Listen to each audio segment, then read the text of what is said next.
Salutations, everybody. It is Matty here today, bringing you week 4 of the H.A.M Radio Podcast. And it's me, the LoneVaultWanderer, joining again. Fuck, it's week 4 already. That's crazy. Wow, it's nuts. Flying by, and as you noticed, that's all the intros we have for today. And you're probably scratching your head about a lot of things today. So we're going to go ahead and explain everything before we hop into this week's exciting podcast. Let's start off with why we're doing this on a Friday, shall we? So we wanted to get this out on a Friday for you guys because PAX East begins that day. So we wanted to do this in advance. Lone, do you want to tell them how far in advance we're doing this, time-wise and everything? All right, well, for me, it's a Thursday at 4:50 in the afternoon. So for Matty, that's Wednesday, 12:50 in the morning. So almost 1 a.m. Yeah, and I have class tomorrow, so... Matty's a trooper. Oh, yeah. So I hope you guys admire our sacrifice. And that hopefully explains to you why we also don't have a guest this week because of these time issues and everything. We wanted to get this podcast out ahead of time because we want to do some PAX East predictions and stuff. We felt that'd be a good theme for this week aside from some of the news we're going to discuss. Oh, yeah. Let's also discuss Noah. Noah's not here this week. I don't know if any of you noticed last week. He seemed kind of out of it a little bit. That's because he's been having a lot of health issues lately. I don't want to go too much into detail about them, but he said, send the podcast my love. So here we are doing so. And we just wanted to go ahead and explain that. He said definitely will be here next week. But right now, essentially treat this as a very long dual commentary between me and LoneVault, which is never a bad thing. No, of course not. And one final update. Next week, we'll have our first guest star, we're going to call them. We're going to try to kind of get them in every few episodes or so to keep you guys really hooked on who we bring in from the Bethesda community, we'll call it. We don't want to spoil who it is, but you guys should be excited, to say the least. Definitely. I'm excited. Oh yeah. We got some good people lined up. Like next week we're basically booked with that person, but like we have a bunch of good people really interested. So it's gonna be really good. Looking forward to it. Anyways, that is the intro for this podcast. Let's move on over to the news roundup and extended thoughts. I just realized without Noah, it's so quiet. It really is. Hey. It's so quiet. You don't realize until he's gone. Yeah, he's not interjecting, cutting me off. Oh man. Noah, stop interrupting everyone. Yeah. Anyways, let's cover the first piece of news that's really kind of hit me and LoneVault. There's been this Twitter account that's been going around and sending out these like fake Fallout 4 photos to people. It's really weird because we haven't. It hit me at that time. I was like, wow, we really haven't seen a hoax in how long? For a while. It's been a while. Yeah, it has been so long since we've seen some type of fake Fallout 4 stuff. So this guy tweeted, it caught my attention, I'm not going to lie. So he tweeted this picture at both me and LoneVault, and he was like, first piece of Fallout proof or something like that, dropping 10/26/2016. And I click on this picture, and like, do you know what game that was? Because it looked like an updated Chinese assault rifle at first. I was like, I had no idea. Like, the first thing that came to my mind, I thought Black Ops 2 for some strange reason. I thought Call of Duty too. There was something different in the graphics, but I was like, well, if this is Fallout 4, it's going to look different. And that's why I started thinking outside the box. I was just like, holy shit, what did you just send us? Whenever I get a hoax like this, I'm like, all right, if it's a picture, I'm thinking it's a previous game. It's a game that's already out and someone's just updated the photo or whatever. But I couldn't pick it. I honestly couldn't pick it. That's what I'm saying. Curious. Yeah, that's why we're covering it today because it started getting like sent out on Twitter, and this guy's like got his bio like as the #1 leaker for Fallout 4. But then I looked at his account a little bit more. He shot himself in the foot pretty hard, and we're here to kind of debunk this asshole. So he basically posted like quote multiple pictures of proof, and his second picture was, I don't know if longtime viewers of LoneVault and I remember when there was that ZeniMax letter before before E3 where it was like a letter to Pete Hines or something like that. Do you remember that? I don't know how it went, but I remember that. I remember the first leaked image of that was like it wasn't all of the letter, and then we saw like a longer distance version of it, and for some reason that was found out to be fake because of that. And I can't remember. I think it was like the signature or something like that. It was the signature block. I just don't think it lined up, and then it was debunked pretty fast. But that was a long time ago. That's drawing back some memories. Yeah, exactly. And this guy took that and used it as like a second piece of proof. And obviously when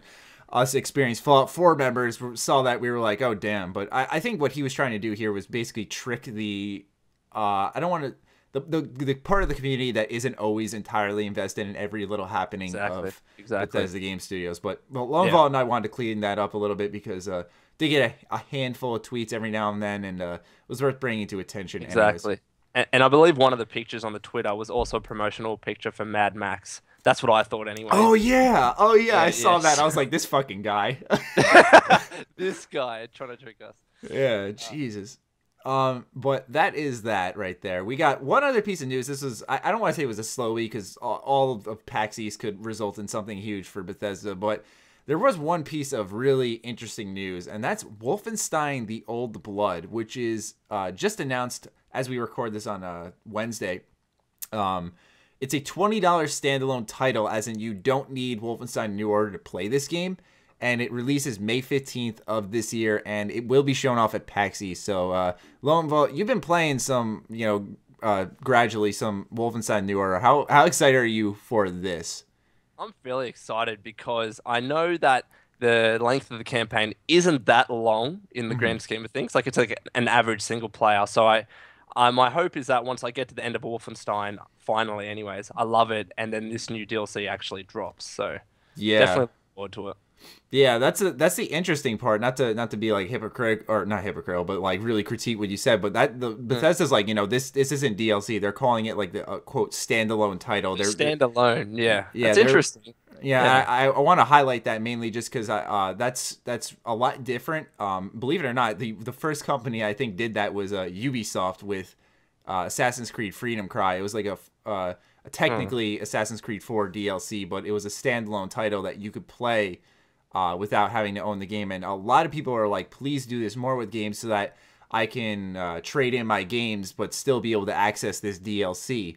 What I also find interesting is that this is releasing a little bit less than a year later from the actual initial release of Wolfenstein New Order. I was actually really shocked. I thought Wolfenstein was going to be a one and done. They were going to start working on the next game right away. So I don't know about you. I'm really surprised that we're actually just seeing anything more of Wolfenstein so soon. Well, it really went under the radar. I mean, we didn't really know what the Wolfenstein team was actually working on. Like no one really paid attention to them. Everyone was focused on Fallout. So the fact that this came, I was like, oh, this is interesting. And you're right. I think it's interesting in the fact that it's not necessarily DLC. It's a standalone pack, so you don't have to have owned, by my understanding anyways, you don't have to have owned Wolfenstein. No, you don't. But, yeah, I don't know. It's a strange thing, but I'm definitely looking forward to it. Yeah. One other thing that's worth highlighting about this standalone title is like it's called like Return to Castle Wolfenstein, and you like they highlight in this gameplay trailer. I don't know if you saw it, but like he like they showed a lot of new guns and enemies and stuff. It looks like an actual more so like Wolfenstein: The New Order, but more, which is really cool. But they showed this new melee weapon, and he had like a pipe. And like he detached the bottom of the pipe, and it turned into like a knife and a blunt weapon as well. And like he like took the end of the pipe and he twisted a guy around, a Nazi, and just stabbed him in the neck. Holy shit! Yeah, I gotta watch this. Yeah, it's really cool. But one thing I am worried about with this standalone title is that since number one, this pisses me off because I hate prequels. Okay, when a game is like I don't know if you're on the same page with me. When a game's released and then the next game or whatever standalone title is what happens before this game, I get so mad. I really do. I feel the exact same way, and the most recent example of that is Borderlands. Yeah, I love Borderlands to death. I played Borderlands 1, Borderlands 2. I'm like really excited for the next one. Yeah, and then they're like, now we're gonna make Borderlands a prequel. And I wasn't necessarily mad because it was more Borderlands, that's fine. But then I actually sat down to play it, and I'm thinking, well, this is kind of underwhelming. It's using the same graphics engine, so it was really, really out of date because it's still on the 360 and PS3. Yeah. But you're right, in terms of it being a prequel, the story, I just don't think it was as... I don't know what the best term to use is. It didn't have that same charm and interest. Exactly. Yeah, exactly. Borderlands 2's story was, I thought, surprisingly good. I was like, wow, this is actually really good. Yeah. You know, I'm actually interested in what's happening and invested in these characters because for a game that's so funny, they had some really sad moments in that game. They did, and they really improved from Borderlands 1. Because I remember the Borderlands 1 ending, it was so underwhelming. And I'm like, wow, this was fucking shit. And then Borderlands 2, they actually stepped up the story a lot, which I appreciated. Yeah. Speaking of story, though, the Wolfenstein: The Old Blood, that was my other concern because, the trailer... don't get me wrong. I know a lot of viewers asserted to me that the Wolfenstein's like a very cheesy series, they call it. With the, and by that I mean, in the trailer, BJ Blazkowicz, the guy you play as, he's like, "Oh, I'm just gonna kill lots of Nazis," and in this like typical fucking grunt tone and stuff. And I'm just sitting there like thinking to myself, Wolfenstein New Order, I won't spoil anything for you or the listeners, but, it's just a really strong, solid story. And I don't know if as both a prequel and the way it's setting itself up, if The Old Blood is going to kind of follow that up well, is it going to be as good, better? I feel like what they're going to do is finally, since you're returning to, quote, Castle Wolfenstein, you're going to kill Hitler. That's definitely going to happen. Because this isn't and I think a lot of people like that too. Yeah, I mean, this isn't a spoiler, but in Wolfenstein New Order, you don't fight Hitler. So I was really kind of disappointed about that, but I was also happy because I couldn't predict it. But I won't talk any more about the ending other than that. So I feel like that's my bold prediction. Wolfenstein: The Old Blood will feature Adolf Hitler. If it actually does, Matty, I want to tip my cap to you. That's a pretty bold prediction. I like it.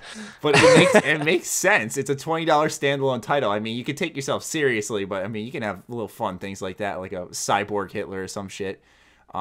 Interesting though. You probably just spoiled it. I bet you there is a cyborg Hitler, and you use that little melee weapon to kill him. Oh yeah, there we go.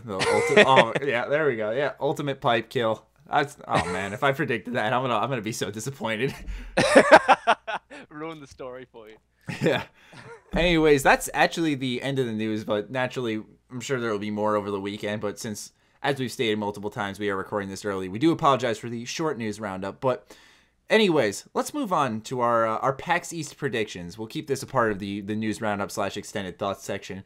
Now, here's why we're doing this, because all of a sudden, Bethesda just flipped the switch. They were just like Pete Hines has been saying he's just going to PAX East to, go help out in a few booths, not Bethesda's booth, mind you. In fact, Bethesda said that themselves they didn't even have a booth, and that no one else from the Bethesda team except Pete Hines was going to PAX East. Now, all of a sudden, multiple employees from Bethesda are going to PAX East. They just revealed Wolfenstein The Old Blood.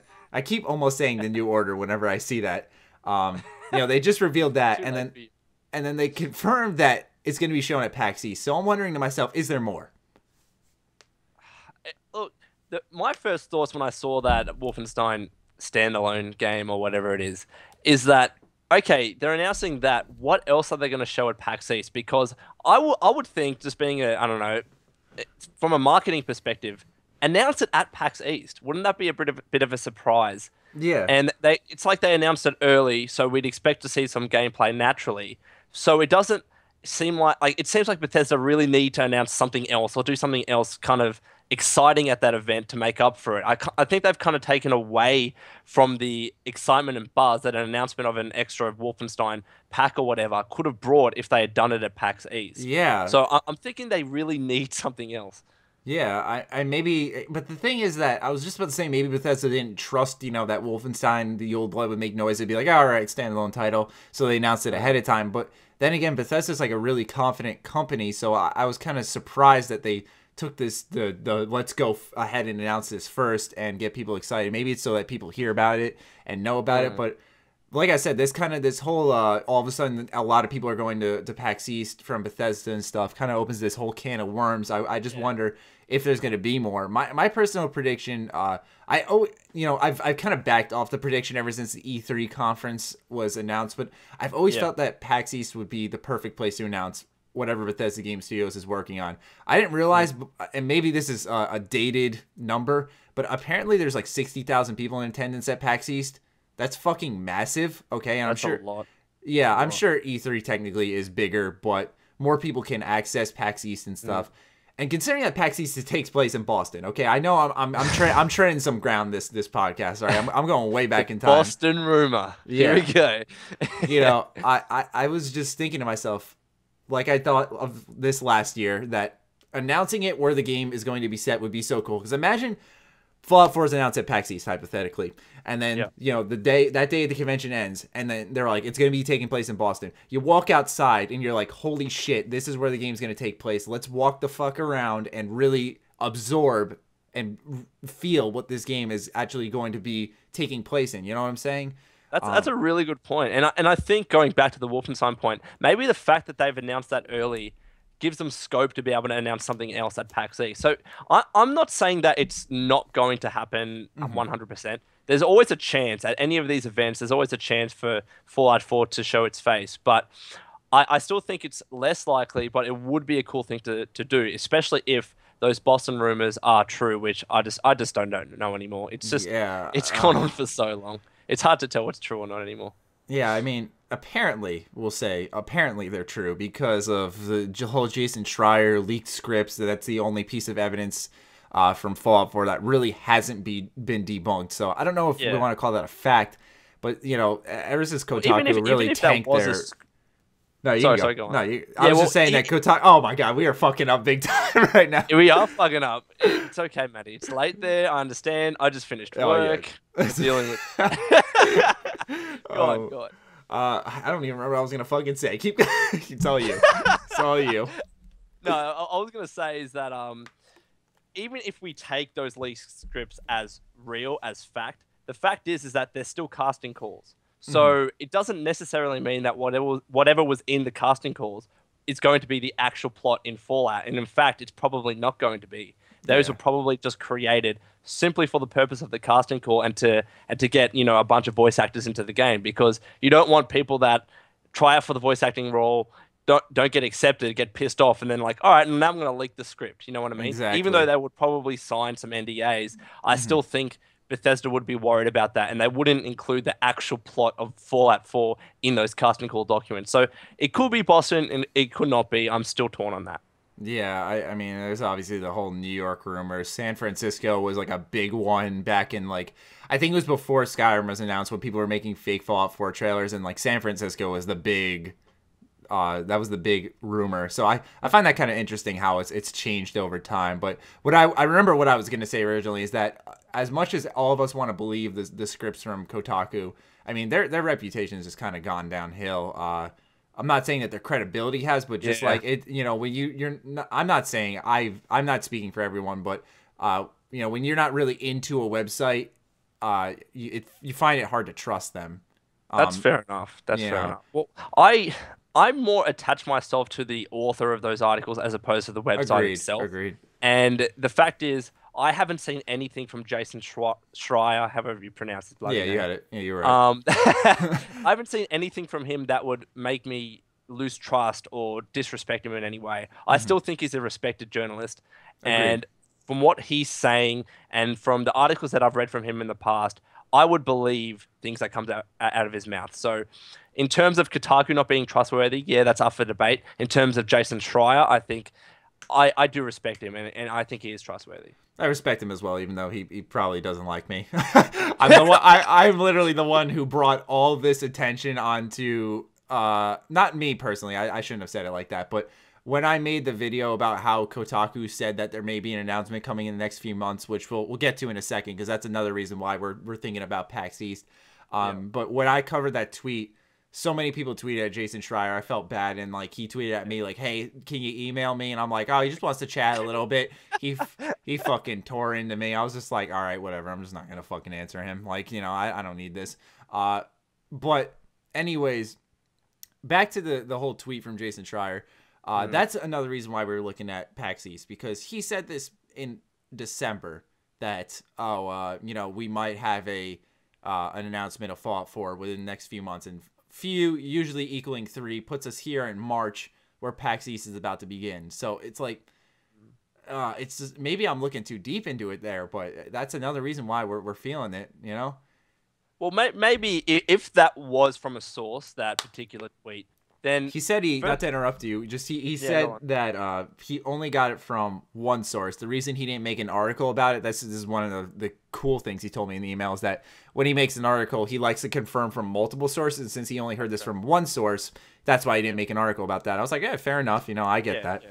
But so he couldn't corroborate his evidence. So I can understand that, and the fact that it's only from one source. First of all, let's say if it's true, plans can change. So yeah, maybe at the time the announcement was said to be, within 3 months, and then they've changed that, or maybe it actually is true, and it could be at PAX East. Maybe it's not, and that source is bullshit, and that's why he was hesitant to ever report on it. But I just thought at the time when he said 3 months was a little too soon. Yeah. The way I see it is that if something was going to be coming at E3, they would really need to have a nice lead up to it. And the fact that there isn't that, and now they're focusing, it seems, that on the Wolfenstein new pack or whatever, that they... I don't know what it is, but... The old blood. I was just laughing because he said the new pack. I want to call it a DLC. It's a DLC, whatever. All expansion. Right. But the way I see it is that if they're going to be focusing on that, and then they're going to be showing gameplay of that at PAX East, maybe they don't want to announce Fallout 4 or show any other games to kind of take away the thunder of the Wolfenstein expansion. So I don't see there being enough time after PAX East is done up until E3 to really build up a tease or whatever, like a website or something. One thing that just hit me now about Wolfenstein: The Old Blood is that it releases... not only was it announced before PAX East, but it releases before E3. Now... Yeah. What I find interesting about this is maybe they're trying to kind of announce this, promote it at PAX East, get it out the door so that it doesn't get in the way, not get in the way, but so that it doesn't conflict with Fallout 4. Because I feel like one reason why Fallout 4 may not be at PAX East, even though it's pretty likely it won't be, is that, if you announce Fallout 4 and then Wolfenstein: The New Blood or The Old Blood, fuck this title, I swear, I hate it. When you announce this title or this game, Fallout 4 is going to crush it. It's going to. It's inevitable, and I think Bethesda realizes that, and that's why I find it more interesting that perhaps this could, maybe I'm speculating too much, lead to an E3 reveal because they're trying to push Wolfenstein: The Old Blood out so fast. Announce it, 2 months release. You get what I'm saying? That's definitely fair enough assumption, and I think that it's being released May 25th. I saw. I think maybe I'm wrong. 15th. I'm not sure. We might have different around dates. there. I think I may have had a typo. I thought it was May 5th, but I wrote down 15th. But it's 1 a.m. so I probably fucked up. It's okay. Well, let's say no, it is May 5th. It is May 5th. Yeah. I remember seeing it. So that is a bit of a build up until E3, and I think it's a good enough distance where if they were announcing something at E3, it's not necessarily going to take away from the thunder of Wolfenstein. It would give it enough time to breathe. I think it's the best term to put it. Yeah, exactly. It would get out, get reviews. It would hopefully a lot of people will pick it up if it's good.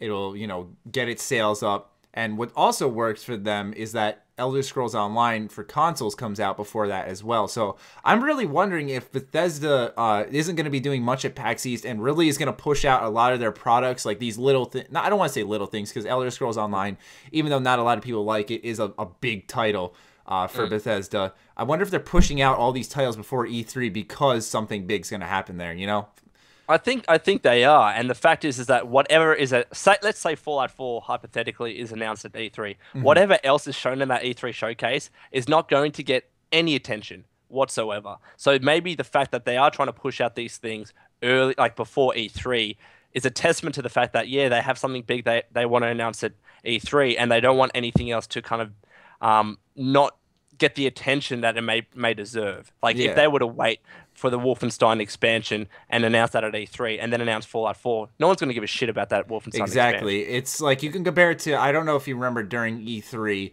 last year, I believe it was, during the Xbox conference, or the Microsoft conference, I should say, they were showing off all these big exclusives. Like I think they just showed Scalebound, which is this big Xbox One exclusive coming from Platinum Games that people have made, like Bayonetta, Metal Gear Rising, cool games like that. And then they show this revamped version of Dead Rising 3, and it's got this long, crazy name like Alpha Super Omega.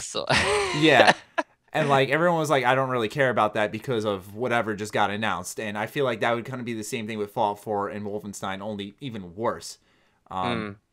But that's that just that my may be thoughts. something that Bethesda just has to cop on the chin. The fact is that if they go the other route, just have Fallout 4 and then maybe just rehash gameplay of games that have already been announced, then people would say it's underwhelming. So Hmm. I think they would prefer just to have a big bang. Whatever gets overshadowed. But they want to really, mark their stamp on E3, have a good reputation, and then so people really look forward to their showcase if they have one in the following year. You know what shocked me even more is that I thought, both of our channels run around Bethesda quite a bit. I was, granted, as excited as I was for the E3 conference, I was a little kind of like, ah, shit, because, I was afraid that there really wasn't going to be any big Bethesda news whatsoever as time went on. I'm honestly shocked that they even have any type of announcement, let alone a game announcement, even though it's a standalone title, DLC expansion, whatever you want to call it.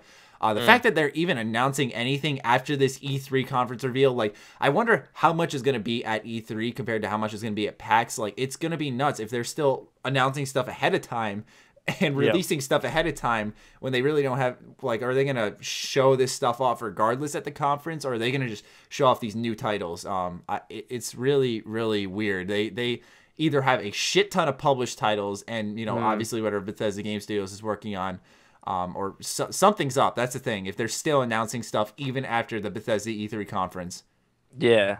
It just seems like they have a huge amount of games to publish and to announce, which is a great thing. They're really growing as a publisher. But I also think we don't really know how long this conference is going to go for. Like, you have your Microsoft and Sony E3 conferences, which go for a while. Yeah, maybe like this 90 is only minutes. going for 20, 30 minutes. Who knows? I mean, like, it could be really, really short. So the fact is, they may be only able to show gameplay from a couple of games and then one big announcement, and that's it. Like, we don't really know until they give us a time frame, like it's from 3 to 3:30 or something like that. Yeah. We're only really speculating at this point. I find it interesting that they announced this conference, but they're yet to really discuss details on that. They said it'll be listed soon, but anyways, back to PAX East too. We went off track. Holy shit, that was amazing. That was incredible. I shouldn't say we really went off track. We were kind of comparing and contrasting there. But as for PAX East, what's your overall verdict here? You think, me personally, I'm not really feeling it. I don't know. Like, I really want to see something, and that's kind of why we wanted to discuss this today. But I feel like with Wolfenstein: The Old Blood, that's a good little title to kind of go in, have a presence at PAX East, where I don't know if there will be any big announcements personally. I wouldn't be surprised, but I still stick with that thing where, like, they announce it at PAX East, man. I walk outside, I'm like, I'm in Fallout 4 right now. Like, I don't know. What are your thoughts on it, though, overall? I think like it a would verdict. be cool, especially because it is in Boston, and let's say the game is set in Boston. It would be awesome to do, and I think if E3 wasn't around the corner, it would be the perfect platform to announce the game. But the fact is, they've announced their first E3 conference. Everyone's excited for it. I think once PAX East is gone and, say, Fallout 4 isn't announced, that's all everyone has to look forward to. So they really can take advantage of that, have all eyes on the Bethesda conference, because we know that everybody's going to be watching it. They announced Fallout 4, and it's just going to be epic. They should have a really good trailer, show some gameplay. It's going to be incredible. And I think I understand, like, Boston would be cool to have the game announced at. I still think E3 is the bigger platform to do that. One other thing that I just thought of is that I feel like PAX East is probably, I feel like, going to serve Bethesda as a platform to promote little things. Wolfenstein: The Old Blood, a good example. Maybe last week we discussed the assignment DLC for The Evil Within. Maybe they're going to show more of that off at PAX East. I think it comes out the following Tuesday, so I think it'd be pretty cool because it's obviously going to be a live streamed event as well. I think it'd be pretty cool if Bethesda showed off a little of that DLC as well. Maybe it's just going to serve them for the little things as they kind of trickle out between now and E3. Maybe they're trying to, kind of do that. I'm not sure though.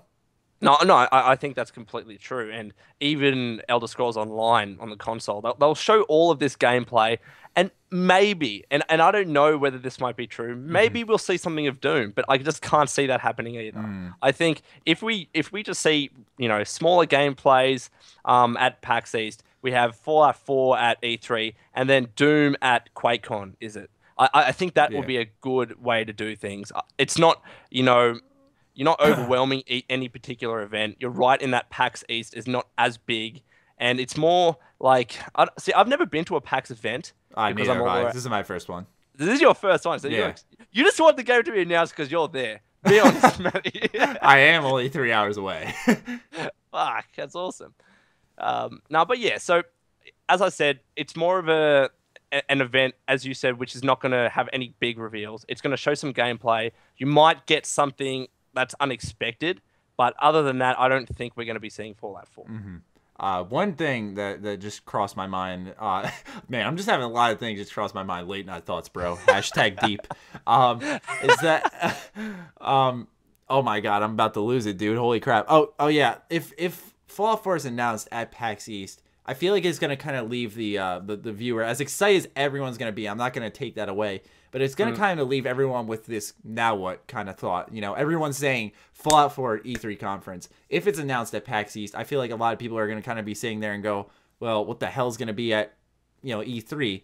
You know, is PAX East going to be a reveal trailer gameplay at E3? I think that would be a good fit, but damn, there's so many possibilities. It's really interesting to talk about. I think the most likely thing, like, it's really hard to say. I would like to say in a perfect world we get a teaser beforehand, then we see everything at E3, but that might take away from the surprise. Like, just imagine we hear absolutely nothing about the game, and then E3 is where we just hear the very, very first thing. And the fact that you've got thousands of people both at the event and live streaming it, I'm thinking that's probably the best way to do it. Not to tease anything beforehand and kind of ruin the surprise, but just to go all out and say, all right, here's Fallout 4. This is what you've been waiting for. And I think that's the better way to do it, in my opinion. One other thing is that Bethesda, after this whole Wolfenstein The Old Blood announcement, I think, and with the E3 conference as well, I think it's safe to say that Bethesda is an unpredictable company. We're not really going to be able to even fucking guess even close to what the hell they are doing right now, because they're just doing, they're all over the map right now. It's like, we could be totally on par saying PAX East is perfect. You walk outside and you're in Boston, you're like in Fallout 4 basically. But then E3's it's a big event, it's the first time at E3, so it's like, there's so many options, and Bethesda just really has become that we're gonna wow you every time company. So man, I don't know. No, yeah, it's hard, and I really do think they pay a lot to what the community says. If the community's saying, we expect this, we expect that, I think they really try and go out of their way to not do that, so it can be a surprise. And Bethesda, it's probably easy for them. You see someone saying like, "I want Fallout 4," they're like, "All right, make them wait like 3 years, and then we'll announce it." Like, they probably saw one tweet of someone saying, "I can't wait for Fallout 4," and they're like, "All right, fuck you. We're gonna wait 3 years because of your tweet." All right, the community is clearly really excited based off this one tweet. We're gonna really wait it out here, make sure this is the perfect game. Like, or it could have been Three Dogs' fault. And he's sent out that tweet, and they're like, "Nah, we gotta wait. We gotta wait till the hype dies down," which I think it has. Dog. they probably cursed so much under their breath when they saw how that blew up in his face. He's like, "Hey, the dog may be returning," and then everyone just freaked out. Everyone reported on it, and Bethesda's probably sitting there like, "Oh, you fucking asshole!" Like, it was them. I bet you it was them, because Three Dog did say, well, Eric Todd Dellums, he said he got permission to tweet that out. Yeah. So it was their fault. If that's what true, I'm saying. I was about to slam my desk. Like, how the fuck can you guess this shit from Bethesda? Are you kidding me? Like, it's ridiculous. And it doesn't seem like something Bethesda would do. I mean, we usually have some sort of nice teaser, a big reveal, but getting a voice actor to tweet something out, doesn't that ruin things? And maybe that they've realized that they made a mistake, and now they're waiting this long to be able to do something really special. I don't know. It's hard. It's hard. It's also, you think like everyone loved Three Dog. There's very few people who went out of their way to go to GNR and stealth kill Three Dog so that they could hear that boring lady on the radio. So maybe that they told him to do that. I think they didn't predict it was going to actually blow up in their face. Because when you think about it, at that point, like, Eric didn't have that many followers on Twitter. When he did that, everyone started following him saying, all right, if he teases anything, I want to be, right on it. So I feel like that might have been it. Yeah, I agree. I think they really underestimated the hype that could be generated for Fallout 4. I actually don't think they thought it would be as big as it is now, and we haven't seen anything. I mean, this game is guaranteed to sell millions of copies, and they haven't done shit. They haven't done anything, and yet the game is more well known than any other game that's even announced. It's gotta be fucking scary. Crazy. It's gotta be fucking scary to be in that position, man. Like, I think myself as a game developer, like, everyone is just expecting perfection. Like, how do you do that? It's Bethesda. We'll be all right. Yeah, that'll be fun. Anyways, that was your news roundup. Extended thoughts. That was a good discussion. That was a big one. Yeah, it was actually. I kept like checking the time. I'm like, damn, we're just rolling with this. Anyways, every week we like to highlight a moment from either Fallout or Elder Scrolls. We call it the Fallout/Elder Scrolls Spotlight. This week, I wanted to highlight, and we kind of already discussed it a little bit just a second ago, the future of Fallout. And I just want to kind of discuss how huge this series is going to become when this game is inevitably announced, whether it's now or 5 years from now. This series is going to go from, we got our hardcore Fallout fans. Most of us are pretty hardcore Fallout fans. It's going to fucking turn into, casuals are going to come in and play, which isn't a bad thing. I don't mind if you're a casual gamer. I don't mean to use those terminology, but that's the best way for you to understand what I'm saying here when I say that Fallout is going to become huge. Like, it's already big. Like, it's going to be fucking massive because everyone's already talking about it. The game's not even announced.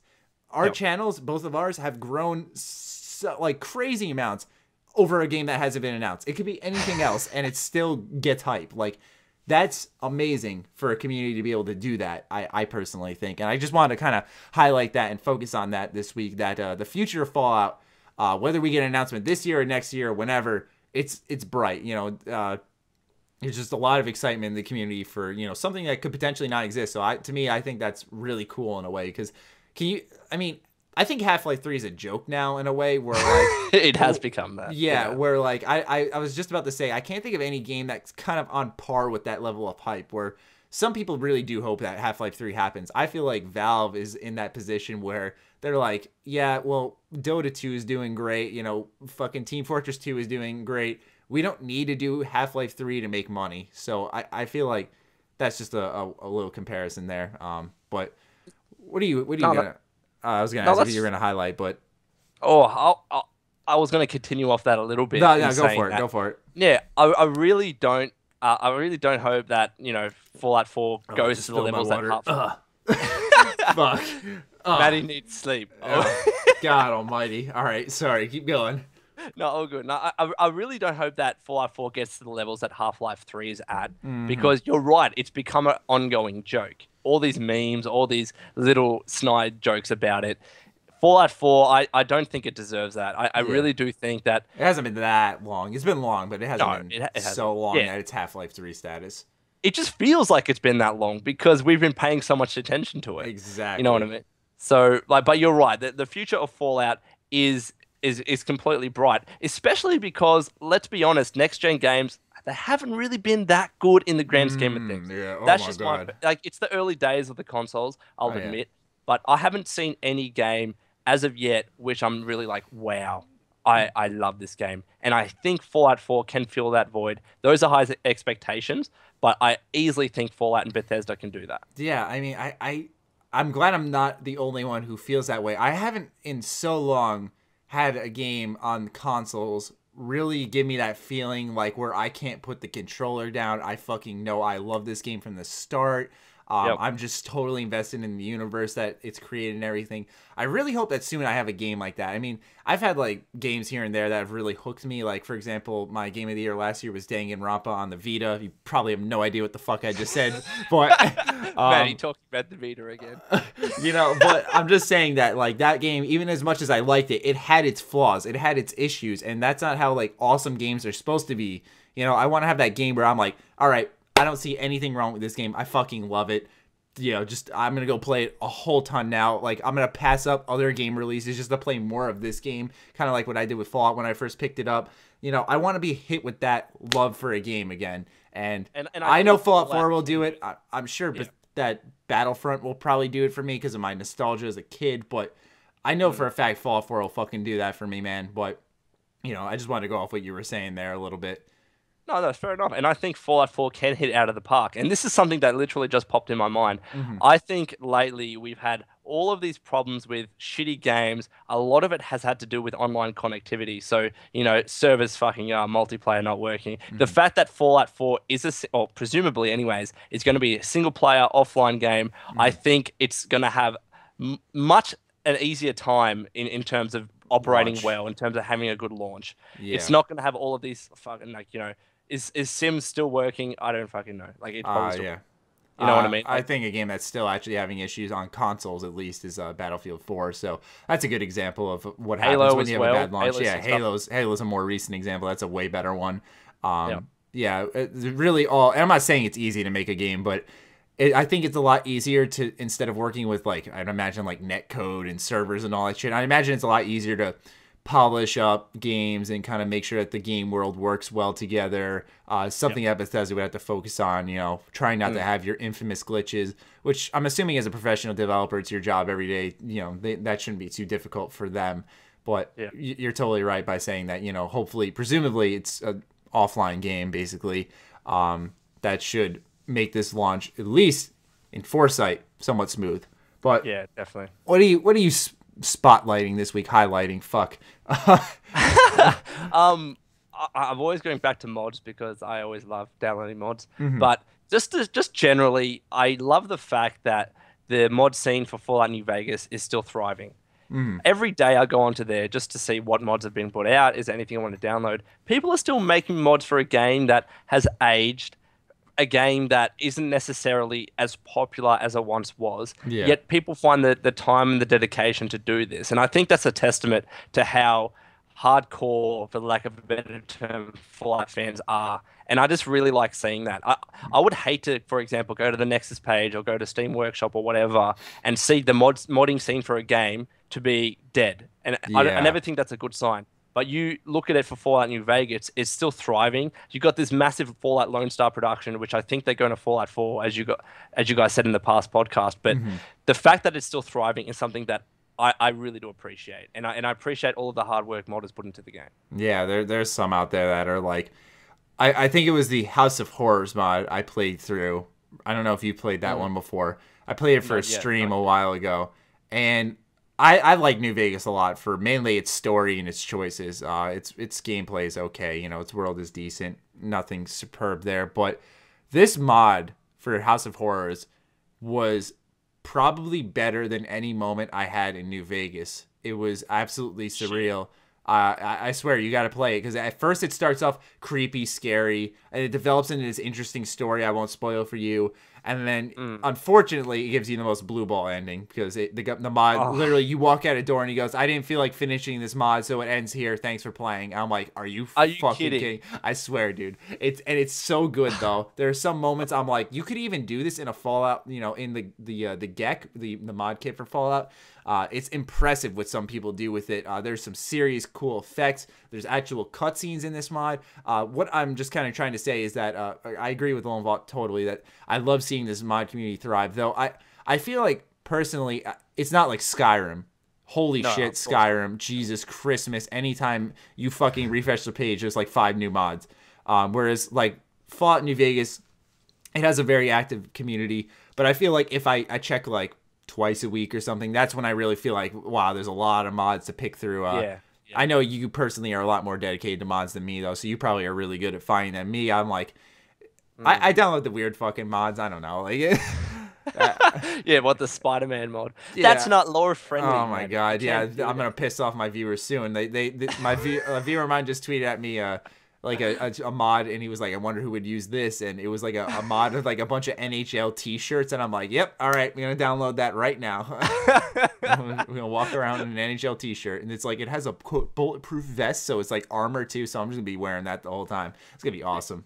You play the game for hundreds of hours. You gotta experiment. You can't just play the same old thing over and over again and freak out if something's not lore friendly. Yeah, otherwise it just gets boring. I was really impressed. One of our guests last week that a lot of the Fallout community knows from Reddit and Twitter is Vault of Daedalus, and I was really impressed, like that he was like saying that, I started my second NCR playthrough and I did this, and that, and like I love the story of New Vegas. Don't get me wrong, but like I find it very impressive that there's still gamers like Rob who kind of go back and mess around with different choices and different allegiances in the story, where like he didn't. I'm not saying he doesn't mod his game, don't get me wrong there, but I just find it very interesting that there are still people who just play the hell out of what the vanilla game offered. It's really, really amazing. Gotta give Obsidian a lot of credit, because they do give you a lot of options, better endings, and all that stuff. Really impressive what they did in a year. Yeah, I agree, definitely. Anyways, that's our Fallout / Elder Scrolls spotlight. moving on to our fourth section of this wonderful podcast, let's talk about what we're playing a little bit. Would you like to go first, or shall I? You can go first, because me, it's just the same shit over and over again. I can't play games anymore, and I'm so pissed off. I need to sit down and finish a fucking game because it's frustrating me. So if I keep talking, I'm going to get angry. You go. You need to start playing like browser-based games so you can start talking about new shit or something. I don't know. It's annoying. Like, I would love to be back in the days where I had so much time to play whatever video games that I wanted, to complete all of the achievements, but it's kind of disappointing that I don't. And sometimes I'll sit down, my Steam library is chock-a-block full of games, and I'm like, yeah, I've got a couple of hours free, and then I'll end up browsing the internet for 3 hours. I do the same thing. I don't know what has come over me in like this past 2 years, but like I'll buy a brand new video game and I'll come home and I'll be like, all right, I'm going to put this down. I'm going to go do something real quick. And it's like all of a sudden all my excitement for picking up that game dies, and I just go off and I'm like out for 6 hours doing something completely different. And I come home, I'm like beat, and I try to play the game. I can't get into it right away because I'm not in that proper mindset. I don't know. I'm not I'm one of those believers that you can't age out of video games. It's not something you grow into or out of. But it's one of those things where like I find myself not having struggles to find time for it, but I enjoy doing different things every now and then. And so that's been my struggle, really, is that sometimes I'll have trouble just wanting to sit down and play a game. Not because I don't love them, but just because, really, I think going back to our issue earlier, there are no good fucking games out there. So it's like... No, exactly. Exactly. You know, each week I have, like, these new games I'm playing, and none of them are like, oh, damn, I fucking love this game. They're like, this is kind of fun. You know, I like it. You know, I'm going to enjoy this for a little bit and then probably fucking put it to the side, which I hate to admit, but that usually does happen. Except for last week's games, I believe it was, you know, Dragon Ball Xenoverse and Wasteland 2. I am still playing those quite a bit. But I really want to buy Dragon Ball Z Xenoverse because I used to love Tenkaichi and Budokai back as a kid. Those games were the shit. Yeah. I used to play them over and over. Like, even Dragon Ball games in general, I know that the story for them rarely ever changes. It's always replay the same old sagas over and over and over. But I still like it. It's like a bad addiction of mine. And I think if I get the time, I want to buy Xenoverse and see how it goes. I really think that game is so good because of its sound design. It sounds just like the show, like the punch and the fucking like when you vanish and you appear behind an enemy. Like, I'm just sitting here like nerding out when I'm playing this game all the time. It's really a good fan service. It's not like amazing or anything. I'm looking at the reviews and people are getting it 6s and 7s. I probably, like, if I had to give it a number score, I'd give it a 7. But it's not a bad game by any means. It's just good fun. But those games at this point, they're simply fan service, and you'll have a hardcore dedicated group that will buy them no matter what. Yeah. Even if they're shitty. Anyways, the game I am playing this week, it came out at the perfect time because, you know, it's a fucking Vita game, Lone Vault. I don't know what to tell you anymore. It's a fucking Vita game. Judging you. It also came out on the PS4 and PS3, but it's Ollie Ollie 2. Okay. Have you ever heard of that? I'm about to Google it right now. It's like a side-scrolling skateboarding game, and like I heard about this game, Ollie Ollie 1. I was like, that's fucking stupid. Like, and then Ollie Ollie 2 comes out, and it's each month PlayStation announces like their PlayStation Plus games in the month. And like it's a really interesting ecosystem. Like, they'll have like 2 PS4 games, 2 PS3 games, and 2 Vita games. And like sometimes the games that you can play on Vita, you can play on PS4, stuff like that. So it's like an ecosystem. It's really cool. And Ollie Ollie 2 just actually released. It was an actual launch date game, but it was free. So I was like, fuck it. What do I have to lose? It's 300 megabytes. I'll just download it on my Vita and try it out. I like it. It's, you know, like I've been kind of hammering over the head with this podcast. It's not anything I'm like, game of the year. It's so fucking good. It's different, you know, but it's interesting because it's like, well, first off, hold on. Let me get a fucking quirk out of the way, all right? All right. Roll 7, I believe the developer's name is. What the fuck were you thinking making the trick stick on the left stick and not the right stick? What the fuck is that? Like, have you ever played Skate before? EA Skate. The right stick is the trick stick, not the left stick. That's how I control my character. What the fuck is that? An X to land? Is that a joke? But nonetheless, I enjoy it. All right. I sound like I don't, but what I like about Ollie Ollie 2 is really, number one, its soundtrack, all right? Its soundtrack is fucking sick. Like, it's this electronic, but then it's like a little dubstep, it's a little rock. It's really good. But I really like its art style as well. I'm not really like I don't want to say I'm not a huge appreciator of art style, but like, I feel like, you know, a lot of game developers really beat over the head that to make a good game, you need a good art style and stuff. But, you know, I feel like it just kind of sets it apart a little bit. But I really like that. I also just like how different it is. Even though I have my issues with this game, it is different in the way, like, a side-scrolling skate, essentially, is what it is. And it's fun. It really keeps you hooked in a way because each level has essentially, like, these Tony Hawk Pro Skater challenges, like, get this amount of points, collect this, grind this object, and have a perfect landing afterwards.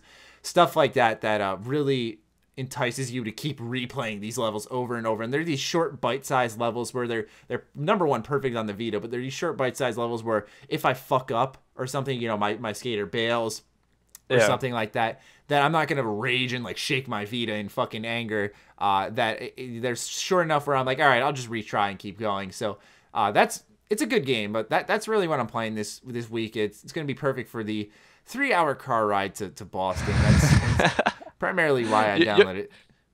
You're going to be loving that, playing that game, going to Boston, PAX East. Fuck, I envy you so much right now. I'm pretty sure, dude, they have like a PAX Australia, though. I think. They do have a PAX Australia in Melbourne. Pete Hines was actually there. I remember he had a there. Keynote. Yeah. Oh, what are you doing with your life? Okay. So at the time, it's pissed me off because when PAX East started, they always have it when my exams are on. And that's what really pissed me off. And the year that Pete is like, yeah, I want to come to Australia, do PAX Australia. I'm like, fuck yeah, it's in my exam time again. So it was so infuriating because I knew I could go down there, but I had to graduate that year. So if I fucked up an exam and couldn't graduate because of going to PAX Australia, it would not have been worth it. I'd be pissed off. Oh, but I met Pete Hines. It was worth it. Yeah. Pete is a legend, so I could see how that'd be worth it. So you're basically what you were saying earlier was that you're still playing Dishonored and Wolfenstein, right? I haven't even touched them. Honestly, I haven't even opened Steam. It's been that sad because, you know, I traveled interstate, so I literally haven't had time to do anything. Yeah. Yeah. That's Lone. You sound like you need a Vita, dude. If you're always on the go, you sound like you. You should become a rep for Sony and sell the Vita because they damn near. I would push this shit down people's throats. Oh my god, I'd be that guy. Because I'm like, for example, like I'm walking out of school today. Or was it today? Yeah. And, like, I see this dude handing out flyers and shit. And, like, my car is parked on the right side of the school. But I'm like, all right, I'm going out the left entrance. I don't want to talk to this guy. He fucking has the nerve. So when I'm walking out this left door, walk me down this hallway and fucking stop me and be like, hey, dude, just want to give you this flyer. I'm like, no, I came this way to avoid you. Go away. Like, I'm going to be like that with the Vita. I think it was like for like a school I've never heard of, like to transfer there. I was like, I'm not going here. But that's how I'm gonna be with Vita. Like, I'm gonna be standing there with my like Sony T-shirt on. I'm gonna fucking have like 20 PlayStation Slims in like a fanny pack. I'm gonna be like, hey, buy this Vita. It's good. You're gonna go up to people's houses and be like, excuse me, sir, have you heard about our Lord and Savior, the Vita? Yeah, I'm gonna be like a Jehovah's Witnesses with a Vita. Jehovah's Witness. Please record record yourself doing that, please. Oh yeah, that would be so worth it. I do that to my neighbors, but they probably think I'm fucking psychotic. That's awesome. Anyways, that's what we're playing this week. Actually, that's what I'm playing this week. All right, you're playing. Because LoneVault's not a gamer. I'm just kidding. I don't have a Vita. Fucking damn it. Anyways, we got some really good fan questions this week, and I wanted to thank you guys, both from me and LoneVault, that you guys are awesome with your questions, especially because we were looking at the hashtag, and it was really awesome that some of you guys don't even tweet at us these questions. You just put in hashtag Ham Radio Time, and you give us your question, and because there are so many good questions that I missed because of that. I didn't realize how many of you guys really used it, so we really thank you guys for doing that, and we encourage you, as always, at the beginning of this segment, please send in your questions using the hashtag Ham Radio Time, and we'll be sure to look into them and use them if they're awesome enough. Anyways, the first question comes from @New Vegas House. He asks something not Fallout related, surprisingly, based off his name. He says, "Where should the Elder Scrolls 6 take place?" Now, I think. Oh my god.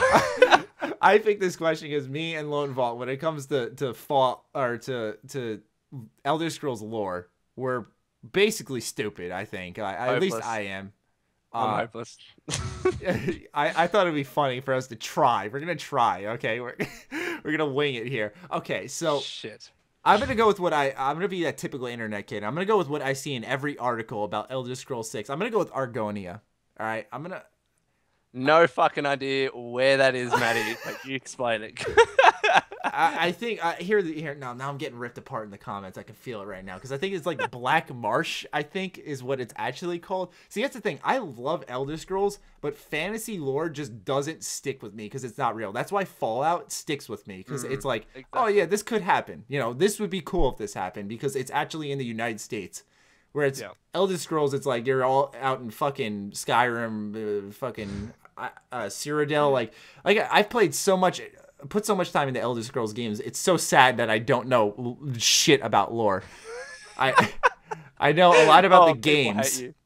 No, I know a lot about the games. You know, I could tell you what content's in these games, about the quests, about the characters, but holy crap, when it comes to, you know, lore, like I know mainly who's from what parts of the land in the Elder Scrolls universe. Tamriel, actually. There we go. I got something right. But there's so many locations in the Elder Scrolls universe that are open. I just wish they were actual states in the United States so that I could pick them easier and just talk about landmarks, but that's Fallout. That's the purpose Fallout fulfills. And I'm like Matty, I have no idea about Elder Scrolls, so I'm just going to be making up random names that sound fucking fantasy. I don't know. In all seriousness, I won't say I'm like a stupid Elder Scrolls fan, but like I said, the lore doesn't stick with me. But if I really did have to pick one, I'll tell you a little bit about Lone Vault. I'd probably pick the Black Marsh. I don't know if you know what you have to know what the Argonians are, correct? The faction? No, come on, bro. You haven't played Elder Scrolls? Dude, I've played Elder Scrolls for, I think, 5 hours maybe. Oh, damn. This whole time I'm sitting here talking to you thinking you've put like a lot of time into Skyrim and stuff. So you're just like a big Fallout fan. I'm a huge Fallout fan, but as I said, games in my fucking Steam library that I just want to play, and Elder Scrolls is there. So I've played enough of it to get a general sense of what the game is like. And, you know, I've covered mods for it as well, which I probably shouldn't have because I haven't played it a lot. But, no, but like, you know, it does seem like a good game that I will get around to. So explain the Black Marsh, and maybe that'll entice me. All right. Well, the Black Marsh isn't even like an area you could explore in the game. Actually, you know what? If you want to play Elder Scrolls Online, you can actually go to the Black Marsh if you really want to. But it's basically like the homeland for the Argonians, which are these lizard-like creatures that can like breathe underwater. That was the cool thing about Elder Scrolls is like every race you picked had like certain perks and stuff. Like Dark Elves are really good with like magic, destructive magic, I should say. Wood Elves were good with archery, for example, and that's what I was in my Skyrim playthrough. I love the Wood Elves. But as for the Black Marsh, why I think it'd be a cool place to take place is because I really like the Argonians, and I know that sounds like such a simple reason, but they're such a cool and unique race, and I'm pretty sure they're always constantly suppressed in the Elder Scrolls universe. Wherever they go, I usually see like in Skyrim, for example, you always see Argonians as maids or as like bartenders, always getting shit on stuff. So I think it'd be really cool to see what they're like in their homeland, not in the Elder Scrolls Online. That's me personally. Lone Vault, you know, what are you thinking, bro? I agree with Matty. I mean, his logic and reasoning was so on point that I just couldn't add anything to it. All right. We'll move to a fan question that you'll be able to answer. You're going to go first for this one. This comes from @BrodyParks_OT on Twitter. He asks, how would you guys feel if Bethesda announced a new IP? Okay, is this announced a new IP instead of Fallout 4 or just one in addition to all the games? Yeah, because like I said earlier before this podcast, like everyone always asks, you know, what if it's an online game? But we never really answered, what if Bethesda just doesn't announce Fallout 4 and just this whole new series is what he's basically asking. I would feel disappointed and deflated because, you know, such big Fallout fans been looking forward to this for so long. If it was any other time, I'd be excited for a new Bethesda IP. but just because it's at such a time where everyone is looking forward to it, everybody wants to see this game.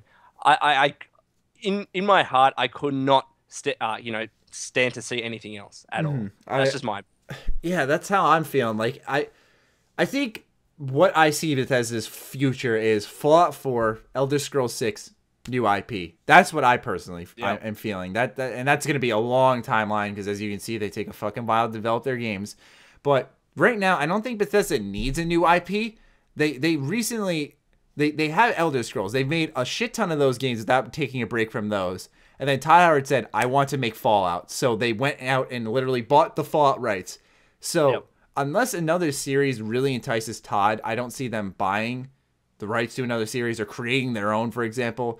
One other thing is that I just fucking lost my train of thought. Why is this happening so much? It's 1:53 a.m. That probably explains it. I can add something in though. Please go ahead and do so. This is killing me right now. This is the third time this podcast. Oh, good. No, I think the most likely scenario is Bethesda Softworks, as the publisher, creates another developer which has the Bethesda name. That's what I think is the most likely situation. And then you can still technically have Bethesda creating new IPs in between your Fallouts, in between your Elder Scrolls. I can't see Bethesda Game Studios as the developer creating games other than Fallout and Elder Scrolls, because if they do that, then it's going to be I don't know how many years, 6, 8, 10 years. That's exactly what I was going to say, and then I lost my train of thought. But that's exactly what I was going to come back and say is that, let's say they add a third new title. We'll call it the Brick Squad. I don't know what the fuck they're going to call it. So they got Fallout, Elder Scrolls, and the Brick Squad, okay? Yeah. Like you said, how the fuck are they going to do all three of these in some type of timely manner? I know Bethesda doesn't like to force out games. We totally understand that as fans and players of your games. But if Bethesda adds a new IP to its repertoire called the Brick Squad, like how in the world, like there's going to be these, let's say it's a 5-year development period for each game. So they develop a new Fallout, or let's say they develop a new IP. It could be another 10 years or so until we see whatever, a repeat or a sequel or whatever of that new IP. It's too long. That is too long of a period. That's essentially a new game every console generation is what I'm trying to say. That's a new game every decade. I mean, that's why I say that if Bethesda want to have their name as Bethesda creating new IP, they have to create a new studio. Yeah. Because of the way Bethesda Game Studios operates, and I respect them for that. They take their time with games. Agreed. Yeah, they can be glitchy. That's only because they're open world and so massive. It's going to happen. There's no game without glitches. It's going to happen. But the fact is that they put the time and effort into their game, so we're willing to wait. But as hardcore as we are as fans, we're not willing to wait a decade every time. We're not willing to have one Fallout game from BGS on each, new console, for example. Yeah, they might get Obsidian to make another Fallout, but even now people are agitated. So can you imagine not having another game for another 3 or 4 years after this? Yeah. It's impossible. It's impossible. That's why that's why it's almost a safe bet to say Fallout 4 is coming, because to add a new IP, as we've kind of reiterated now, it would overload Bethesda unless they went ahead and made a second development studio, which is totally fine. Just the games would be so different because Todd Howard wouldn't be directing them. They'd have a different feel, different taste. I feel like, honestly, they wouldn't be as good. Part of the reason Bethesda Game Studios games are so good is because of Todd Howard and their team. He kind of leads them, and a lot of people really like what he does because he doesn't yell at them. He gives them time, and I think that's why their games always come out great. I would like to see, though, Bethesda as a publisher create a new development studio. It would just be interesting because let's say they create a new development studio, new IP. I know we see Bethesda's name all the time because they're a publisher, but we don't always see them, or a lot of the times anyways, see them actually creating games. Because, Bethesda Softworks, they used to be a developer, they turned into a publisher, they have BGS now making their games. They're making one game every 4 or 5 years. We don't see Bethesda create games. We see them publish games. Yeah. And I think I would like to see on a personal level for them to be able to fulfill that role on a more regular basis as opposed to Fallout, Skyrim, or Elder Scrolls rather, every however many years. It's a bit disheartening for me. Yeah, I wonder if that's why they've stepped up their publishing game, because they realized their name, like before last year, I'd say, they really weren't on any like game boxes or anything. You know, you didn't really hear, especially 2013. 2013, Bethesda didn't sell a damn video game. They weren't publishing anything or anything. They were supposed to have all those games that came out in 2014, which were Wolfenstein, The Evil Within, and Elder Scrolls Online. Those are all supposed to come out in 2013, but got delayed. So in 2013, they got basically labeled as irrelevant because they did nothing. Yeah. So I feel like that's why they've really stepped up their publishing game and why they've put their name on more games is because they really don't put out as many games, even though that's their internal studio.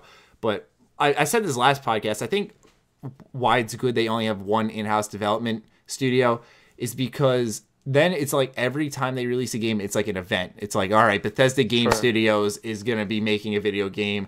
I can't fucking wait, you know, unless it's like, oh, well, the second Bethesda Game Studios is making a game, I mean, and it's like, oh, well, you know, it might be good, you know. They don't have as good of a track record, for example. Let's say they release a game with like an 8, which is still a good game, but not as good as like the 9, 9.5s, and 10s that Bethesda Game Studios has received.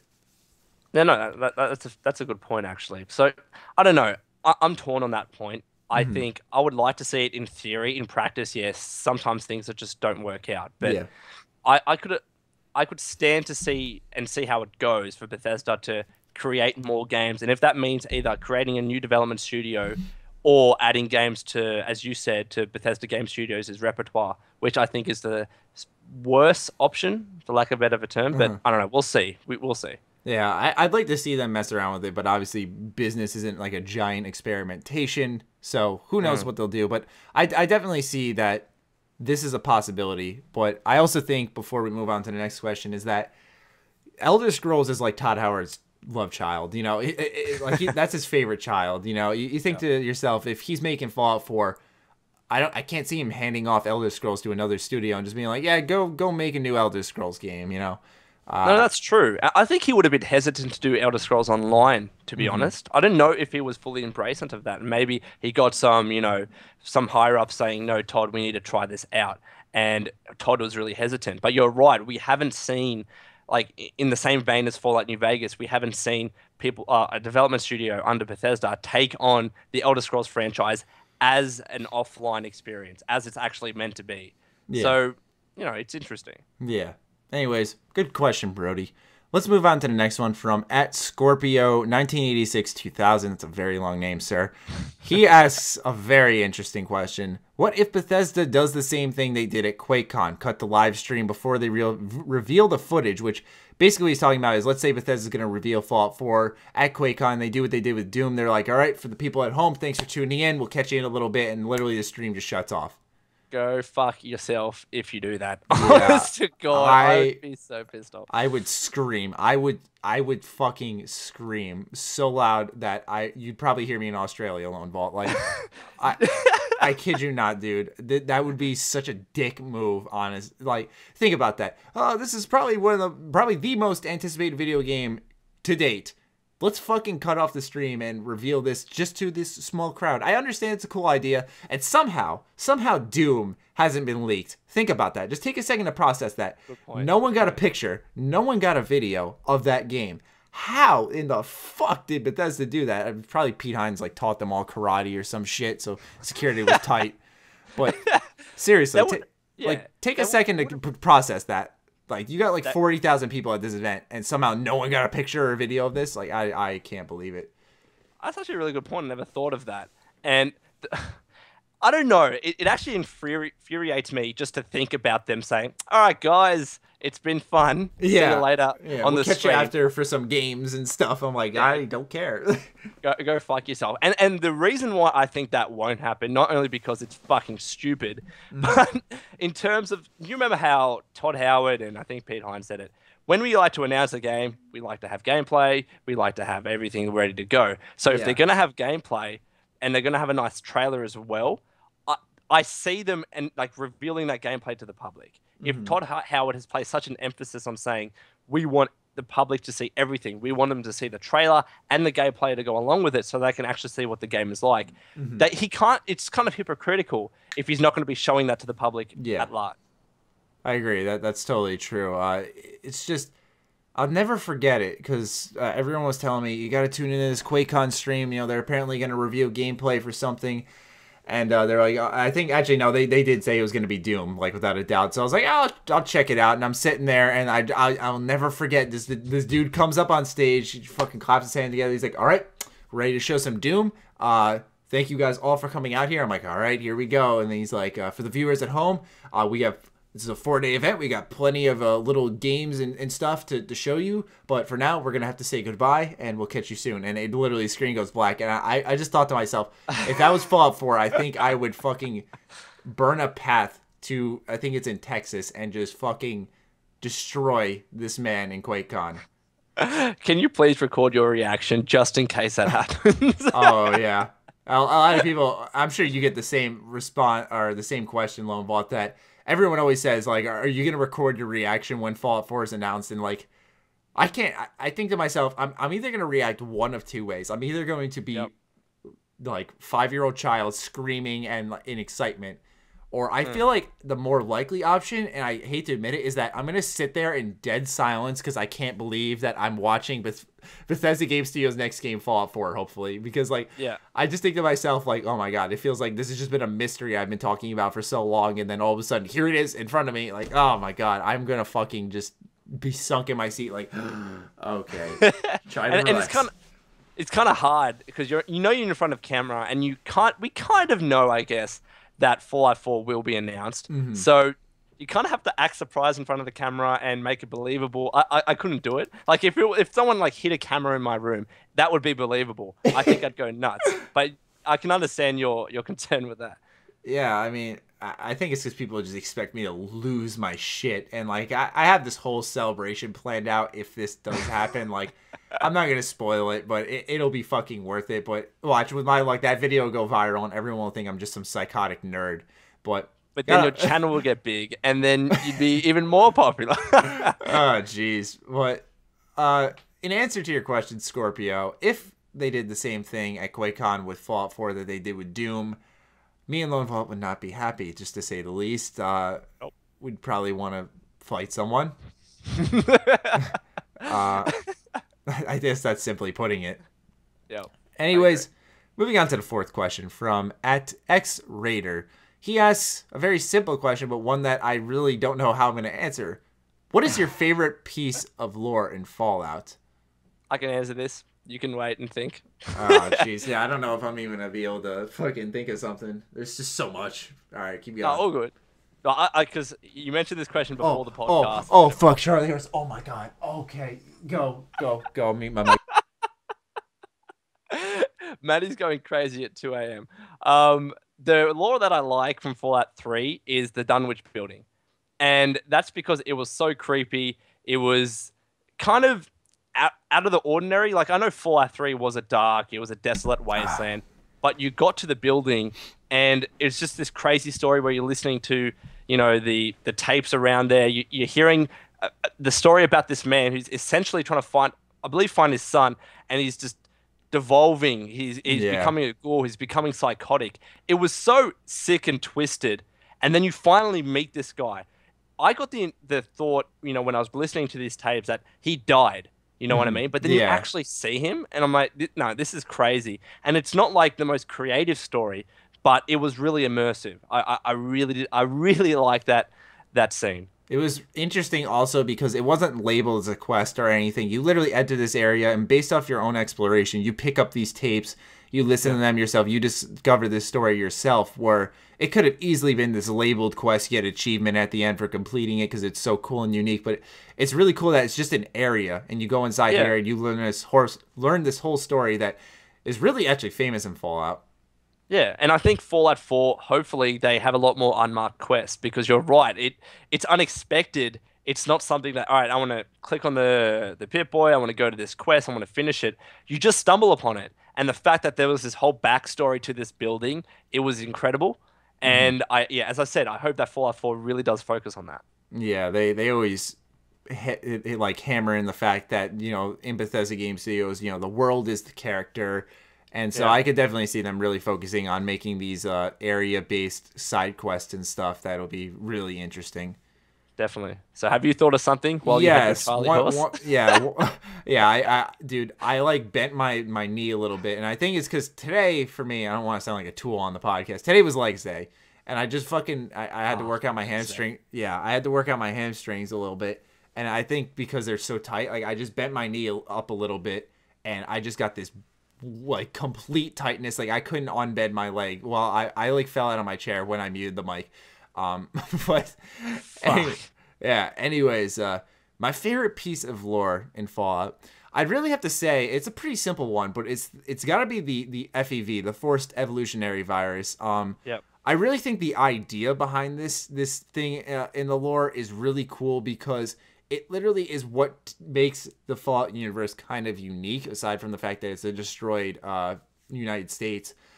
It really sets aside like showing how all these animals and creatures mutated because of this virus, and I really find it interesting seeing things change. I can't think of like a proper example, like seeing how I think the super mutants changed because of the FEV, correct? Yeah, like all the mutants basically were transformed because of this, and I forgot how they all got hit with the FEV, but just I really like the idea behind it. And like I said, it really is what sets Fallout apart from everything else because its creatures are unique. Like you look at the Centaur, it's like, what the fuck is that? You will only see that in Fallout. So that's why I really think the FEV is a very interesting part of the Fallout universe that I need to research again because I think I did a lore video on it, or maybe I didn't, but I remember reading up on it a lot. And it was really intriguing kind of hearing about how it happened. I think the reason I think I don't know much about it is because I think most of it was told and explained during Fallout 1 and 2. Yeah. Apparently that's what I've heard. Whereas I think Fallout 3 is based off, we all know the story. It's about, Project Purity and New Vegas is the courier and fucking deciding the fate of the Hoover Dam. But, so that's really my favorite piece of lore. What were you saying though? No, I was saying, well, first, listen to Shoddycast because you'll get all of that again. It's actually excellent. Yeah, he's really good at that. But no, I think that's a really good point, and it's kind of made me think of all these other, but other post-apocalyptic games. You see all these crazy monsters, and what's the reasoning behind it? Oh, they mutated because of nuclear war or whatever. Yeah, you just kind of This is kind of unique. Yeah, exactly. This is unique. There was this virus that their intentions were good. That I believe that they were trying to create this virus which would combat against That's what diseases. it was. Yeah, I think it was China had these diseases ready to go and to I don't know what the right term to use is, but the entire purpose of this virus was good. Kind of like a vaccine, almost. Exactly. That they were trying to change the DNA and change the makeup of United States citizens so that, once they had babies and whatever, they would be immune to these diseases. And it was just a smart idea. Yeah, it's just everything's fucked. Yeah. And it was interesting that they actually had good intentions with this, and it backfired. And then they're like, "Oh, let's keep going with this." It's kind of twisted, but it really is. But that's why you explained it a lot better than I did, and that was my favorite piece of lore, which is hilarious. But no, that you really did explain totally why I like it, because that's a really good point. That you look at like Metro 2033, for example. You got these things called demons, which are these bat-like creatures that fly in the air and pick you up and drop you off of buildings and shit and just one-hit kill you, and they're the worst. They're terrifying, but you have no idea where the fuck did they come from. You just assume. You're like, all right, they're just there because it's post-apocalyptic, things happen, radiation, who the hell knows. In Fallout, it all connects back to the roots. You know that this super mutant is here because it's really just a fucked up experimentation, essentially, which I think is really cool. Yeah, and I think it really does help set the scene. Like, I've played Metro 2033 as well, and these really demons were attacking me and killing me. I'm like, all right, cool. What's their, where do they come from? What's their purpose? Why are they here? And I think there were maybe books that you could have read to find that out. But with Fallout 3, I don't know. I think we read, there were some tapes about it, but we found out about the FEV virus and how these super mutants were the way they are. I believe Three Dog had a ton to do with that, talking about the FEV. But we found out why they are the way they are, and it's a unique story, something that I never saw before. And I really appreciate that they took the effort, instead of just saying, here's a bunch of random monsters in the wasteland. Yeah, they mutated from humans. There you go, or from animals. Yeah. I didn't really, It's like they foresaw that Fallout 3 was going to really be something popular and special, and so they kind of took the time to not rely on the fact that, oh, they're old school fans, they'll know what is happening here, and they'll explain it on internet videos, for example. A lot of, believe it or not, it seems like as time goes on, a lot of developers rely on this outside information and sources. Like Destiny is a perfect example. They put the Grimoire cards online instead of putting the lore in the game. It's like to get you out of the game. It makes no sense. But I really do credit Bethesda for putting, even though it's established lore, they really do re-emphasize it and re-teach it well, which I find awesome. And sometimes I play the game and I'm thinking, why am I skipping all of these terminals? I should be reading this, because this is where you get, the backstory to the game, why everything is the way it is. In terms of side quests, you get the important information about those side quests and about the people in it. So sometimes I really should just stop and think, all right, I want to read this terminal. I want to listen to this tape, because that's how you really get the true story behind the game. Yeah, when I'm in areas, I do read the terminals. When I'm like walking the wasteland in Fallout 3, for example, and I find like these Enclave computers with Enclave entries, like I don't read those. Those are like, I don't want to say they're throwaways. They're there. They'll offer some insight on the area around you. But since I'm just exploring, I'd rather discover it myself. But when I'm in certain areas, if I want to learn more about the story, what's happened in this place, I would read the terminals usually. I think they have to strike a good balance between having a bunch of information in the terminals, which is fine to an extent. Yeah, well, but not like reading a book. Like in exactly. Skyrim, actually. I know you said you only put a few hours into it, but in Skyrim, you could you learn a lot about the area you're in, but only if you picked up literally a book and read through like 10, 15 pages of this story. Sometimes it was simple as a little journal note, like in Fallout, for example. You read a little entry in the terminal, and you learn about this area very quick and what's happening here, and it kind of sets the tone in the story. Whereas, sometimes it's a little too much reading. Yeah, and I agree that they really need to strike a balance where you kind of they really, Bethesda's really good at doing environmental storytelling, we'll call it, where like, for example, the most infamous one I think in Fallout is the bathtub with the skeleton in it holding a bottle of alcohol. And you think to yourself, this person was probably drinking themselves to death because they knew the world was going to end, and it did, and they died. They died a really fucking shitty way, and you think to yourself, damn, that's crazy. So I think they need to strike that balance of environmental storytelling and actually telling a story. Yeah, and I think it's more effective when they do the latter option, when they actually show you in-game, all right, this is the backstory behind. Like, I know you don't like the quest, those quests with fucking Brian Wilkes or whatever, but you kind of got a sense when you walked into the house, you see the dad dead on the floor. Yeah, that's actually a perfect example. You know what I mean? You're entirely right there. I wish I would do that. Yeah. You're entirely right there. You know what? I take back what I said. I'm kidding. I don't. But that's actually I hated it too. But yeah, you make a good point there. That's what Bethesda is strong at, and that's a perfect example. Anyways, final question of the podcast. This is a fucking long one. Do you realize we've been doing this for like an hour and a half right now? How are you coping with this right now? You must be fucked.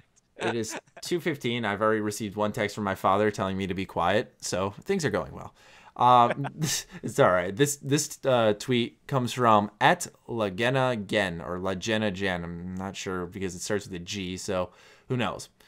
Really interesting question though. I'd like to ask you guys if you have anything to say about Mad Max. It had a pretty big effect on Fallout.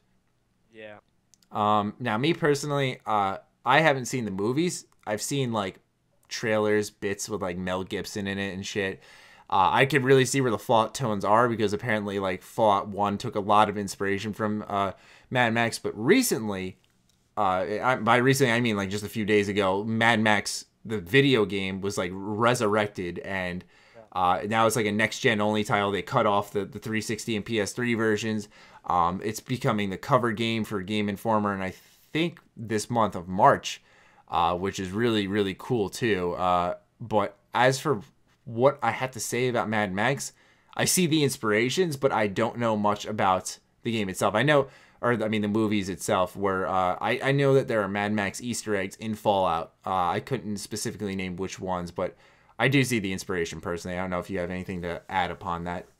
Well, quite coincidentally, I actually made a video talking about the inspirations that Fallout pulled from Mad Max. All right, cool. There's a couple in Fallout 1 where, for example, in Mad Max, you got Mel Gibson and you have his trusty dog. If you get the leather armor in Fallout 1, which is very, very similarly it looks similar to the leather armor in the Mad Max movie. If you put that armor on, that's how the dog starts becoming your companion. It starts following you. It believes that you're actually his master when you put on that leather armor. So that's one. And there's one in Fallout 3 as well. The breed of the dog, a blue healer, is the same breed as the dog in Mad Max. So there are small things like that which they do draw inspiration from. It's so obvious. And I think another one where, again, with Fallout 3, if you look at the 2 promotional pieces of art for the movies, there's like one, I don't know if you've seen it, you must have, where it's the Lone Wanderer and walking with his dog into the wasteland. Yeah. That's pulled exactly from, it's almost literally tick for identical. Tack. Yeah. Exactly. It's just like the other way around. So the Mad Max poster is Mad Max walking towards the camera with his dog. So it's so obvious that they've pulled the inspiration, but it's kind of cool in a sense. But you're like, I'm the same as you. I have no idea about the games. I'll probably try it out because I am a post-apocalyptic, exactly. That's how game lover, I guess. But yeah, when I saw the reveal trailer, it's all I've seen on this game. Like I heard Mad Max, and I was like, "What is Mad Max?" I see it's a movie. I'm like, "Oh, it's a fucking tie-in game. Maybe it'll do some justice," but I'm not really that interested. I really see from what I saw in the reveal trailer. I saw vehicles. I saw a big desert. I thought of Rage right away, and now since it's kind of been revived, both me and Lone Vault love Rage, by the way. I'm kind of excited for this game now. So it releases, unfortunately, on the same fucking day Metal Gear Solid 5 releases. I don't know if you played any MGS in your day, Lone Vault. I have played MGS, but I think Mad Max would take precedent because I'm not that much of a fan anymore of MGS. I understand. Yeah, I'm a total new fan of that. MGS 2 was fucking amazing though, I gotta admit, and everyone's like, if you like 2 you're gonna love 3. That's a fucking joke, because 3 really wasn't that good. I'm not trying to be a hipster, but it really wasn't that good. I was like, what is so special about this? But as for what we'd have to say about Mad Max, I am excited for this game. As for the movies, I haven't watched them. But that is interesting what Lone Vault said about the little side, the nods to Mad Max. Yep. Like, yes, we are taking from you, and we totally acknowledge it. I think that's awesome. I love Easter eggs too, so that helps as well.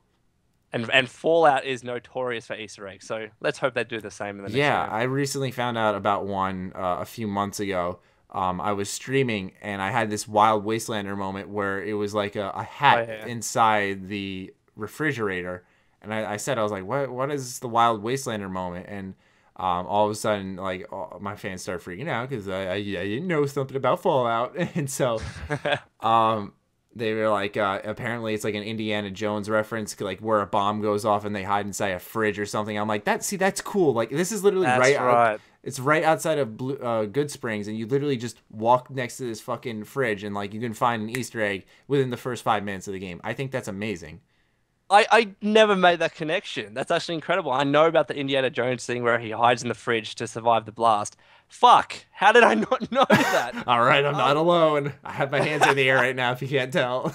That is awesome. It's crazy. Yeah, I saw that. I was like, well, because when I think of Wild Wastelander perk, I think of like the aliens and shit. I think of the weird Fallout shit that happens when you see that. Like the graffiti all of a sudden appearing on the wall for the Legion, I believe it was. Stuff like that. But like a hat inside a fridge was something that really didn't strike me. But please, Bethesda, while we're on the topic, bring back that perk. It was so good. It was always pick that perk when you start up the game, man. Anyways, those are the 5 fan questions. This is the end of the podcast, week 4. What a podcast it was. Lone Vault, thank you so much for your time being our only, me and you, that's it. I think we did well. I mean, to talk for, what is it, an hour and a half now? Yeah. It was impressive.